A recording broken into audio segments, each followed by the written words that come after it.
బులెటిన్లో ముందుగా హెడ్లైన్స్ చూద్దాం. బైంసా మార్కెట్ యార్డ్ లో మాట్లాడుతున్న BRS working president KTR.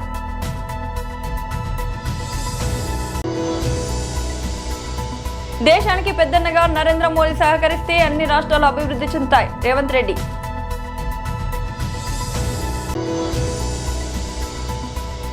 BJP Telangana అధ్యక్షుడు శ్రీ ఎన్ రామచంద్రరావు మీడియాతో మాట్లాడారు.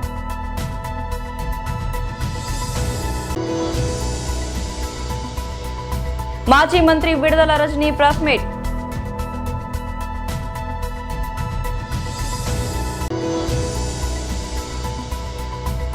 అమిత్ షా డెడ్ లైన్ కంటే ముందే హిడ్మాను ఎన్కౌంటర్ చేసిన భద్రతా బలగాలు. బైంసా మార్కెట్ యార్డ్ లో బీఆర్ఎస్ వర్కింగ్ ప్రెసిడెంట్ కేటీఆర్ మాట్లాడారు. నిర్మల్ జిల్లాలో కానీ ఆదిలాబాద్ జిల్లాలో పొద్దున పూట తిరిగినప్పుడు ఈ ప్రాంత పత్తి రైతులు, ఈ ప్రాంత సోయా రైతులు 2-3 విషయాలు స్పష్టంగా చెప్తా ఉన్నారు. ఒకటి, రాష్ట్ర ప్రభుత్వం కానీ కేంద్ర ప్రభుత్వం కానీ 2 ప్రభుత్వాలు కూడా రైతుల ప్రయోజనాలు పట్టలేదు. కేవలం రాజకీయ ప్రయోజనాలు తప్ప రైతుల గురించి ఆలోచన ఎంత మాత్రం లేదు. ఇవాళ పత్తి పండిస్తున్న రైతులు ఆదిలాబాద్ జిల్లాలో మామూలు సంఖ్యలో కాదు, లక్షల సంఖ్యలో ఉన్నారు.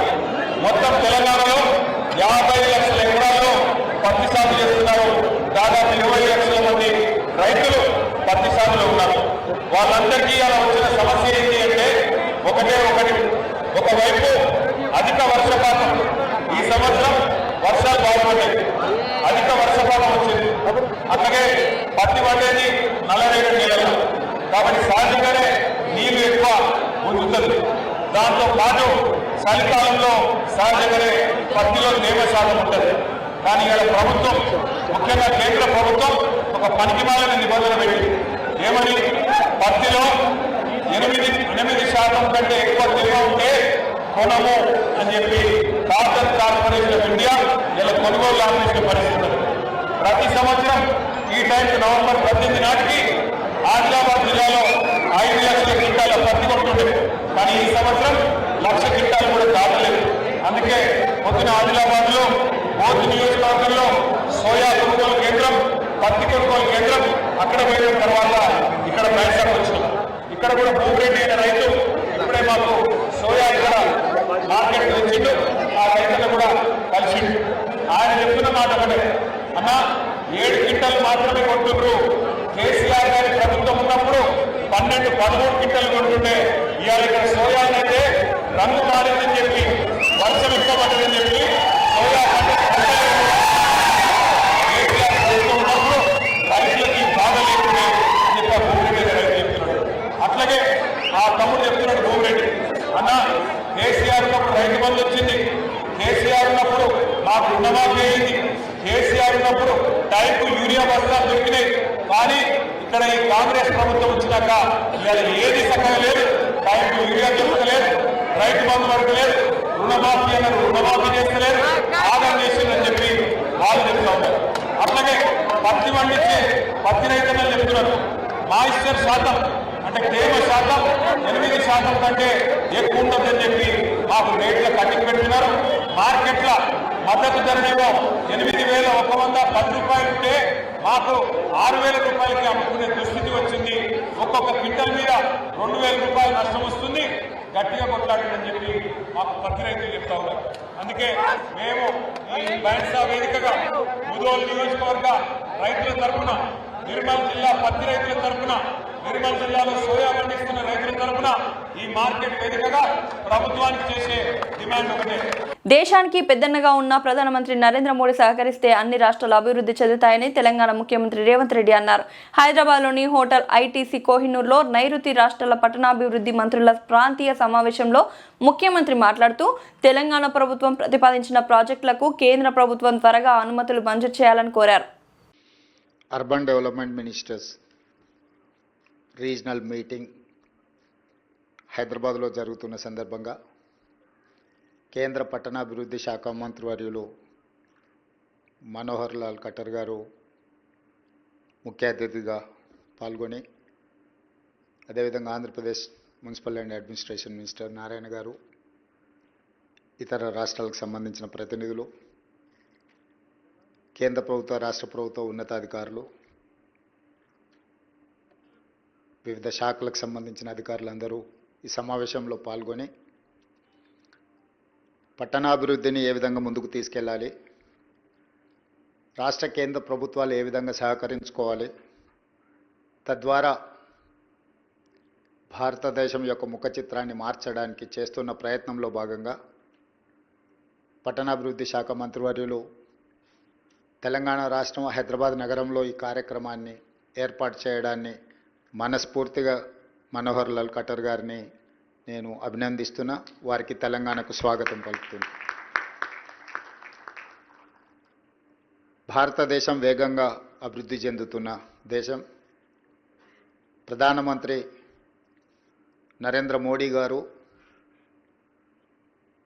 వికసిత్ భారత్ 2047 100 సంవత్సరాలు స్వతంత్ర ఉత్సవాలను జరుపుకునే సందర్భంగా $30 ట్రిలియన్ ఎకానమీగా ఈ దేశాన్ని ప్రపంచంలోనే ఒక గొప్ప దేశంగా, ఆర్థిక అభివృద్ధి చెందిన దేశంగా నడిపించాలనే ఆలోచనతో, అందులో ప్రధానంగా పట్టణ ప్రాంతాలు, ఈ దేశ జనాభా పట్టణీకరణ చెందుతున్నది. పట్టణాల యొక్క ప్రణాళికలు, పట్టణాల యొక్క మౌలిక వసతులను పెంచడానికి కేంద్ర ప్రభుత్వం ప్రత్యేకమైన దృష్టి పెట్టడం, పట్టణాలలో ముఖ్యంగా మెట్రోపాలిటన్ సిటీస్ మీద ఇంకా ప్రత్యేకమైన దృష్టి పెట్టడం, అందులో భాగంగా హైదరాబాదు నగర విస్తరణకు కేంద్ర ప్రభుత్వం సహకరించడాన్ని తెలంగాణ రాష్ట్ర ప్రభుత్వం స్వాగతిస్తున్నది. మాకు సంబంధించిన ప్రణాళికలు వివిధ సందర్భాలలో కేంద్ర మంత్రి గారికి, ప్రధానమంత్రి నరేంద్ర మోడీ గారి దృష్టికి తీసుకెళ్లడం జరిగింది. మేము ప్రతిపాదించిన ప్రాజెక్టులను చాలా వరకు కేంద్ర ప్రభుత్వం పరిగణలోకి తీసుకొని పరిశీలిస్తున్నది. అవన్నీ కూడా వేగంగా అనుమతులు ఇవ్వడం ద్వారా ఈ నగర అభివృద్ధికి సహకరించాల్సిందిగా కేంద్ర మంత్రి గారికి విజ్ఞప్తి చేస్తున్నా. బీజేపీ తెలంగాణ అధ్యక్షుడు శ్రీ ఎన్ రామచంద్రరావు మీడియాతో మాట్లాడారు.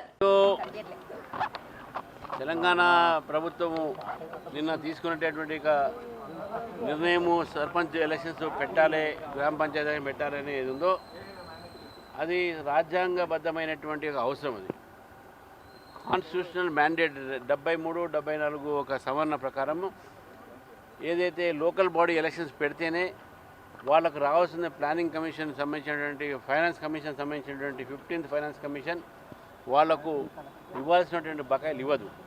కాబట్టి 4,000 కోట్ల రూపాయల దాకా ఈరోజు మన తెలంగాణ రాష్ట్రానికి లోకల్ బాడీ సంబంధించి రావాల్సిన అవసరం ఉంది. కాబట్టి ఎలక్షన్స్ పెట్టాల్సిన అవసరం ఉన్నది. కాబట్టి ఈరోజు ఈ యొక్క ఎలక్షన్స్లో భారతీయ జనతా పార్టీ పూర్తిగా పోటీ చేస్తుంది.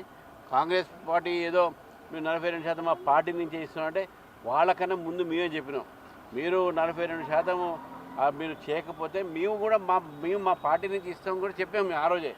మీరు కామారెడ్డిలో బీసీ డిక్లరేషన్ పెట్టిన తర్వాత కేవలం బీసీలను ఓట్ బ్యాంక్ పాలిటిక్స్ కోసము ఆ ఓటు కార్డు కింద వాడింది కదా. కామారెడ్డి డిక్లరేషన్ చేసిన దాంట్లో బీసీలకు మీరు చేసింది ఏమీ లేదు, వాళ్ళని కేవలం వాడుకోవడం జరిగింది. కోర్టులు ఏం తీర్పిస్తే మీకు తెలియదా?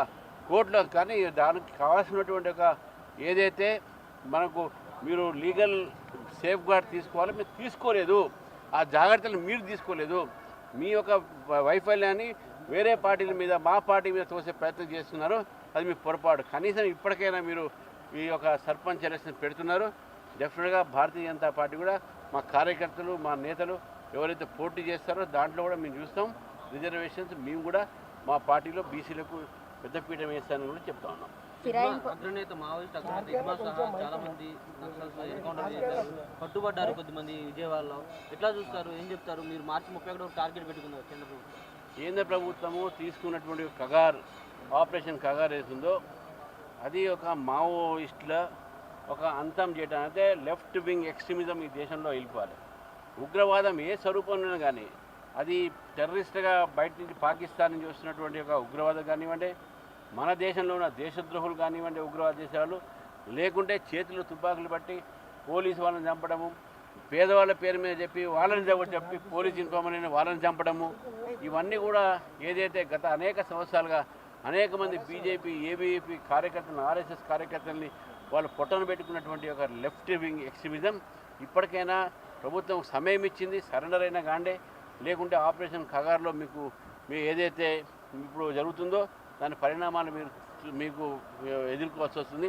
కాబట్టి ఎన్కౌంటర్ ఏది ఎట్లయినప్పుడు కూడా ఆపరేషన్ ఖగార్ ఏదైతే ఉందో ఏదైతే ప్రభుత్వం కూడా అడిగింది, కేంద్ర ప్రభుత్వం కూడా చెప్తుంది, మీరు తుపాకీని కిందికి పెట్టి మీరు సరెండర్ కాండి అని చెప్పి, సరెండర్ కాని పక్షంలో వాళ్ళ పరిణామాలు కేంద్ర ప్రభుత్వం కేంద్ర బలగాలు ఏ నిర్ణయం తీసుకుంటే ఆ నిర్ణయంతో ఈరోజు ప్రజలందరూ కూడా ఆ నిర్ణయానికి ఈరోజు వాళ్ళు ఉండాలి, ఈ నిర్ణయం ఉండాలి, దేశంలో ఉగ్రవాదం ఏ రూపంలో ఉండకూడదు అని ఆలోచిస్తున్నారు. కాబట్టి మావోయిస్టులు చేసినటువంటి ఒక స్టేట్మెంట్లు ఏతున్నాయో కేవలం వాళ్ళు కొంతమంది సరెండర్ కాకుండా వాళ్ళని ఆపుతా ఉన్నారు. అటువంటి నష్టం జరుగుతూ ఉంది. మీ ప్రభుత్వం కూడా అడుగుతూ ఉన్నది, మీరు సరెండర్ కాండి, అన్నీ మళ్ళీ మెయిన్ స్ట్రీమ్లో రాని చెప్తా ఉన్నారు. ఇది మంచి అవకాశం ప్రభుత్వం ఇచ్చింది. కాబట్టి వాళ్ళు మావోయిస్టులు సరెండర్ అయ్యే వాళ్ళందరినీ కూడా ఆపేటటువంటి ప్రయత్నంలో కొంతమంది ప్రయత్నం చేస్తారు. మాజీ మంత్రి విడుదల రజని ప్రెస్ మీట్ నిర్వహించారు. నేను అడుగుతా ఉన్నాను చంద్రబాబు నాయుడు గారిని, అసలు వైట్ ఎలిఫెంట్ అంటే ఏంటి చంద్రబాబు నాయుడు గారు అని కాస్త చెప్పండి. మాకు తెలిసి రాష్ట్ర ప్రజలకు తెలిసైతే మాత్రం వైట్ ఎలిఫెంట్ అని ఏదైనా మనకు భారం అనిపిస్తే దాన్ని వైట్ ఎలిఫెంట్తో పోలుస్తాం. మరి ఈ రోజున మీరు వైట్ ఎలిఫెంట్తో విశాఖపట్నం స్టీల్ ప్లాంట్ని ఈరోజు పోలుస్తున్నారు అంటే విశాఖపట్నం స్టీల్ ప్లాంట్ మీకు భారం అయిందనా అర్థం? అక్కడున్నటువంటి కార్మికుల యొక్క భారం మీ మీద పడుతుందనా? అక్కడ యొక్క కార్మికుల ఉద్యోగాలు కావచ్చు, వాళ్ళ జీతాలు కావచ్చు, అది మీకు భారంలా కనిపిస్తుందా? మొత్తం ఈ విశాఖ స్టీల్ ప్లాంట్ ప్రాజెక్టు మొత్తం కూడా చంద్రబాబు నాయుడు గారికి భారంగా కనిపిస్తుంది. కాబట్టి వైట్ ఎలిఫెంట్ అని చెప్పేసి ఈరోజు మీరు కంపేర్ చేస్తూ మాట్లాడుతున్నారు.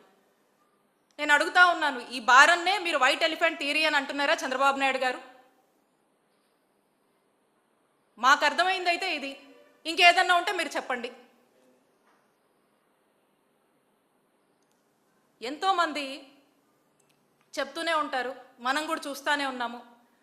చంద్రబాబు నాయుడు గారి జర్నీ అంతా కూడా, ఆయన ముఖ్యమంత్రి ఇన్ని సంవత్సరాల నుంచి 14 సంవత్సరాల నుంచి కూడా పరిపాలన పరంగా చూస్తూ ఉన్నాము. అందరికీ తెలుసు చంద్రబాబు నాయుడు గారి మైండ్ సెట్, ఆయన యొక్క ఫిలాసఫీ ప్రైవేటైజేషన్. ఇక ఒక ఫార్ములా ఎంచుకున్నారు, ప్రైవేటైజేషన్. ప్రతిదీ కూడా ఆయన అధికారంలోకి వస్తే, జనరల్గా ఏ ముఖ్యమంత్రి అయినా కూడా అధికారంలోకి వస్తే అక్కడ ఉన్నటువంటి ఆ గవర్నమెంట్ సెక్టార్ని, పబ్లిక్ సెక్టార్ని స్ట్రెంగ్తెన్ చేయాలి, ఆ పబ్లిక్ సెక్టార్ని బాగా చూసుకోవాలి, ఇంకా కావాల్సినటువంటి అన్ని విధాలుగా ఆ చక్కటి అడ్మినిస్ట్రేషన్ ఇవ్వాలి, ఉన్నటువంటి ఆ గవర్నమెంట్ సెక్టర్ని స్ట్రెంగ్తెన్ చేస్తూ ముందుకు వెళ్ళాలని చెప్పేసి అడ్మినిస్ట్రేషన్ ముందుకు వెళ్తుంది. కానీ చంద్రబాబు నాయుడు గారు అధికారంలోకి వస్తే మాత్రం అది చాలా డిఫరెంట్గా ఉంటుంది, రివర్స్గా ఉంటుందనే చెప్పాలి. ఎందుకనంటే ఆయన పబ్లిక్ సెక్టార్ని కిల్ చేయాలి, పబ్లిక్ సెక్టార్ని చంపేయాలి, ప్రైవేట్ సెక్టార్ని ఎంకరేజ్ చేయాలి. ఇది చంద్రబాబు నాయుడు గారి ఫిలాసఫీ. అందుకే అంటూ ఉన్నాను, చంద్రబాబు నాయుడు గారి నైజం ఎప్పుడు కూడా ఈ ప్రైవేటైజేషన్ అనేటువంటి ఒక ఫార్ములాలో ముందుకు వెళ్తూ ఉంటారు. అదే మనం ఇక్కడ కూడా చూస్తూ ఉన్నాము. ఎందుకంటే చంద్రబాబు నాయుడు గారు అనే వ్యక్తి he is pro private, not pro poor. ఎందుకని అంటున్నా అంటే, ఎప్పుడైనా వారి మాటల్లో మనం చూస్తూ ఉంటాము, నేను సంపద సృష్టిస్తా అంటారు. సంపద సృష్టించడం అంటే ఏంటి? ఇక్కడ ఉన్నటువంటి ఈ పేదవాళ్ళని కావచ్చు, రైతులను కావచ్చు, మరి ప్రభుత్వ రంగంలో ఉన్నటువంటి అన్ని డెవలప్మెంట్స్ని కావచ్చు, అన్నీ కూడా ఏదైతే ఈ ప్రజల తాలూకా ఆస్తులు, ప్రభుత్వంలోని ఆస్తులన్నీ కూడా ప్రైవేట్ వాళ్ళకు అప్పచెప్పడము, వాళ్ళు సొమ్ము చేసుకోవడం అనేదే సంపద సృష్టించడం. చంద్రబాబు నాయుడు గారి ఉద్దేశం అదే. ఇక మాట్లాడితే అంటారు, నేను పేదరిక నిర్మూలన కోసం పనిచేస్తానని అంటూ ఉంటారు చంద్రబాబు నాయుడు గారు. పేదరిక నిర్మూలన కోసం కాదు, పేదలనే నిర్మూలించేందుకు చంద్రబాబు నాయుడు గారు పనిచేస్తారు. అదే మనకు స్పష్టంగా అర్థమవుతుంటది. మావోయిస్ట్ ఉద్యమానికి భారీ ఎదురుదెబ్బ తగిలింది. కేంద్ర కమిటీ సభ్యుడు, most wanted Maoist commander Madhavi Hidma ఎన్కౌంటర్లో మృతి చెందారు. అల్లూరి సీతారామరాజు జిల్లా మారేడుమిల్లి అటవీ ప్రాంతంలో మంగళవారం ఉదయం భద్రతా బలగాలకు మావోయిస్టులకు మధ్య జరిగిన భీకర కాల్పుల్లో ఈ ఘటన చోటు చేసుకుంది. విశేషం ఏమిటంటే నవంబర్ 30 లోపు హిడ్మాను పట్టుకోవాలని కేంద్ర హోంమంత్రి అమిత్ షా విధించిన గడువుకు 12 రోజుల ముందే భద్రతా బలగాలు ఈ లక్ష్యాన్ని ఛేదించాయి. మంగళవారం ఉదయం 6 గంటల సమయంలో ఆంధ్రప్రదేశ్, ఛత్తీస్గఢ్, ఒడిశా సరిహద్దుల్లో భద్రతా బలగాలు కూంబింగ్ ఆపరేషన్ నిర్వహిస్తుండగా మావోయిస్టులు తారసపడ్డారు. దీంతో ఇరు వర్గాల మధ్య భీకరమైన ఎదురుకాల్పులు జరిగాయి. ఈ కాల్పుల్లో హిడ్మా తీవ్ర గాయాలతో మరణించాడు. ఘటనా స్థలం నుంచి ఆయుధాలు, కీలకమైన మావోయిస్టు డాక్యుమెంట్లను బలగాలు స్వాధీనం చేసుకున్నాయి. ఈ పరిణామంపై ఏపీ డీజీపీ హరీష్ కుమార్ గుప్తా స్పందించారు. ఏపీ, ఛత్తీస్గఢ్, ఒడిశా సరిహద్దు ప్రాంతాల్లో మావోయిస్టుల కదలికలపై అందిన పక్కా సమాచారంతో ఈ ఆపరేషన్ చేపట్టాం. నక్సలిజం నిర్మూలనలో ఇది ఒక మైలురాయిగా నిలుస్తుంది అని ఆయన తెలిపారు. దేశవ్యాప్తంగా 2026 మార్చి నాటికి నక్సలిజాన్ని పూర్తిగా అందించాలని కేంద్ర ప్రభుత్వం లక్ష్యంగా పెట్టుకున్న విషయం తెలిసిందే. ఈ ప్రణాళికలో భాగంగానే హిడ్మా లాంటి అగ్రనేతలే లక్ష్యంగా బలగాలు ముందుకు సాగుతున్నాయి. హిడ్మా మృతితో మావోయిస్టుల అండర్ గ్రౌండ్ నెట్వర్క్ లో కోలుకోలేని దెబ్బ తగిలినట్లయిందని నిపుణులు విశ్లేషిస్తున్నారు. ఈ విజయంతో బలగాలు ఆ ప్రాంతంలో కూంబింగ్ ను మరింత ముమ్మరం చేశాయి. రాష్ట్ర వ్యాప్తంగా పత్తి కొనుగోలు నిలిచిపోవడంతో రైతులు తీవ్ర ఆందోళనకు గురవుతున్నారని సిద్దిపేట ఎమ్మెల్యే మాజీ మంత్రి తన్నీరు హరీష్ రావు ఆగ్రహం వ్యక్తం చేశారు. వరంగల్ ఏడుమాముల మార్కెట్ ను సందర్శించి రైతుల సమస్యలు తెలుసుకున్న హరీష్ రావు కేంద్రం తీసుకున్న L1, L2, L3 నియమాలు కిసాన్ యాప్ రైతులకు అయోమయానికి గురి చేస్తున్నాయని అన్నారు. కిసాన్ యాప్ ను రద్దు చేసి గతంలో ఉన్న విధానం లాగానే పత్తి కొనుగోలు ప్రారంభించాలని ఆయన డిమాండ్ చేశారు. కేంద్ర రాష్ట్ర ప్రభుత్వాల తప్పు నిర్ణయాల వల్ల రైతులు దళారుల చేతిలో పత్తి అమ్ముకోవాల్సి వస్తోందని విమర్శించారు. ప్రధాని మోదీతో స్నేహం ఉన్న సీఎం రేవంత్ రెడ్డి రైతుల కోసం మాట్లాడాలని హరీష్ రావు సవాల్ విసిరారు. రైతులకు మద్దతుగా బీఆర్ఎస్ ఉద్యమిస్తుందని అన్నారు. కేంద్ర రాష్ట్ర ప్రభుత్వాల నిర్లక్ష్యం వల్ల ఇలా బీజేపీ యొక్క తప్పుడు విధానాల వల్ల పత్తి రైతులు తీవ్రమైన ఆందోళనలో ఉన్నారు. ఇవాళ CCI ఒక తుగ్లక్ లాగా ఒక పిచ్చి పిచ్చి నిర్ణయాలు తీసుకుంటా ఉంది. ముఖ్యంగా కేంద్రంలో బీజేపీ ప్రభుత్వ ఆధ్వర్యంలో నడుస్తున్న CCI L1, L2, L3 విధానం తేవడం కావచ్చు, కపాస్ యాప్ తీసుకురావడం కావచ్చు, గతంలో ఎకరానికి 12 క్వింటాలు కొంటే దాన్ని తగ్గించి 7 క్వింటాల్లే కొనాలనే నిబంధన కావచ్చు, 8 నుంచి 12% తేమ ఉండాలి అనే నిబంధన కావచ్చు. ఇలాంటి తుగ్లక్ చర్యల వల్ల రైతులందరూ కూడా రోడ్డు మీద పడే పరిస్థితి వచ్చింది. ఇలా రాష్ట్ర వ్యాప్తంగా 2 రోజుల నుంచి జిన్నింగ్ బిల్లులన్నీ మూతపడ్డాయి. పత్తి కొనుగోలు ఎక్కడికక్కడ నిలిచిపోయింది. దాంతో రాష్ట్రంలోని పత్తి రైతులంతా కూడా పత్తి అమ్ముకోవడానికి అవకాశం లేక అడ్డగోలుగా దళారులకు అమ్ముకోవాల్సి వస్తూ ఉంది. పత్తి మద్దతు ధర 8,100 రూపాయలు, కానీ ఈరోజు పత్తి కేవలం 6,000 రూపాయలకు మాత్రమే రైతులు అమ్ముకుంటున్న పరిస్థితి. ఓ క్వింటాల్ మీద 2,000 రూపాయలు ఇలా పత్తి రైతులు నష్టపోతూ ఉన్నారు. ప్రభుత్వమేమో మాటల్లో కేంద్ర రాష్ట్ర ప్రభుత్వాలు రైతులకు అరచేతిలో వైకుంఠం చూపిస్తున్నారు, చేతల్లో నరకం చూపిస్తూ ఉన్నారు. ఇలా ఒకవైపు అకాల వర్షాల వల్ల, తుఫాన్ల వల్ల రైతులు నష్టపోయారు. ఆ రైతుల్ని ఆదుకోవాల్సింది పోయి రైతుల్ని ఇంకా నిండా ముంచుతున్నది కాంగ్రెస్ బీజేపీ ప్రభుత్వాలు. రేవంత్ రెడ్డి పొద్దున్న లేస్తే ఢిల్లీకి పోతాడు. నువ్వు 60 సార్లు ఢిల్లీకి పోయినావు కదా రేవంత్ రెడ్డి గారు. ఈ పత్తి రైతుల సమస్య కేంద్ర ప్రభుత్వానికి చెప్పడానికి నీకు ఓపిక లేదా? నీకు సమయం చిక్కలేదా? ఢిల్లీకి మూటలు మోయడమే తప్ప రాష్ట్రంలో పత్తి రైతుల బాధల్ని కేంద్ర ప్రభుత్వానికి చెప్పే ఓపిక నీకు లేదా, సమయం నీకు లేదా అని నేను అడుగుతా ఉన్నా. 60 సార్లు పోయినావు కదా ఢిల్లీకి. ఏం చేస్తున్నట్టు నువ్వు? బడే బైతో నీకు మంచి సంబంధాలే ఉన్నాయి కదా. మరి చోటే బై పోయి ఆ బడే బైని కలిసి ఈ పత్తి కొనండి, మా పత్తి రైతుల నిబంధనలు సవరించండి అని చెప్పాల్సిన బాధ్యత నీకు లేదా రేవంత్ రెడ్డి అని నేను అడుగుతా ఉన్నా. అర్హులైన లబ్ధిదారులకు కళ్యాణ లక్ష్మి, షాదీ ముబారక్ చెక్కులను రామగుండం ఎమ్మెల్యే మక్కన్ సింగ్ రాజ్ ఠాకూర్ పంపిణీ చేశారు. ఈ మేరకు రామగుండం ఎమ్మెల్యే క్యాంప్ కార్యాలయంలో ఏర్పాటు చేసిన కార్యక్రమంలో 433 మంది లబ్ధిదారులకు 4,33,00,000 చెక్కులను పంపిణీ చేశారు. రామగుండం మున్సిపల్ కార్పొరేషన్ అంతర్గం, పాలకుర్తి మండలాలకు చెందిన లబ్ధిదారులు, వారి కుటుంబ సభ్యులు పాల్గొన్నారు. ఈ సందర్భంగా ఎమ్మెల్యే మక్కన్ సింగ్ రాజ్ ఠాకూర్ మాట్లాడారు. రామగుండం నియోజకవర్గంలో రామగుండం కార్పొరేషన్ సంబంధించినటువంటి కళ్యాణ లక్ష్మి, షాదీ ముబారక్, ఇది 6వసారి నేను శాసనసభ్యుడైన తర్వాత ఇస్తా ఉన్నా. సుమారుగా ఇప్పటి వరకు 9 కోట్ల రూపాయలు ఇవ్వడం జరిగింది. 1,33,00,000 ఈరోజు ఒక్కరోజే కళ్యాణ లక్ష్మి షాదీ ముబారక్ ఇస్తామని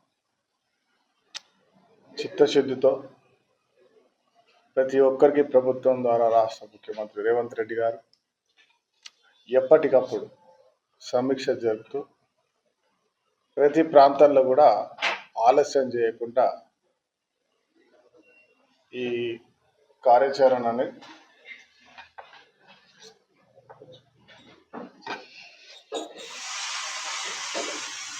నిరంతర ప్రక్రియల భాగంగా చేస్తూ ఉన్నాం. వారికి నిజంగా మనస్ఫూర్తిగా రాష్ట్ర ముఖ్యమంత్రి గారికి ధన్యవాదాలు తెలియజేస్తాం.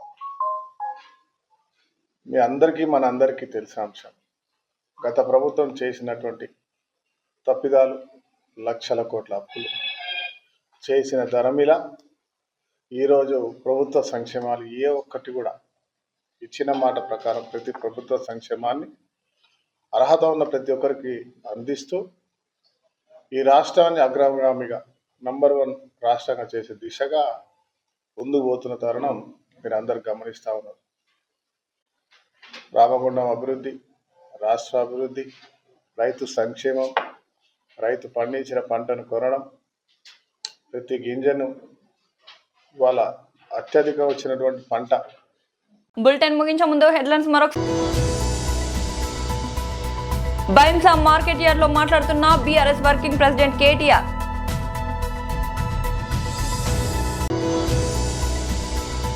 దేశానికి పెద్దన్నగా నరేంద్ర మోడీ సహకరిస్తే అన్ని రాష్ట్రాలు అభివృద్ధి చెందుతాయి, రేవంత్ రెడ్డి.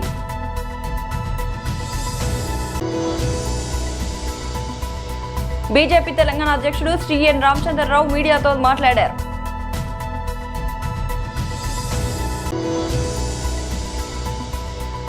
మాజీ మంత్రి విడుదల రజనీ ప్రెస్ మీట్.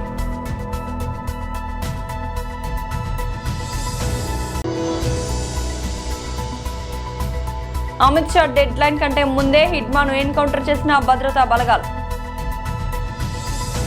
ఇది ఇవాల్టి బులెటిన్ అప్డేట్. మరొక బులెటిన్ లో మళ్ళీ కలుద్దాం.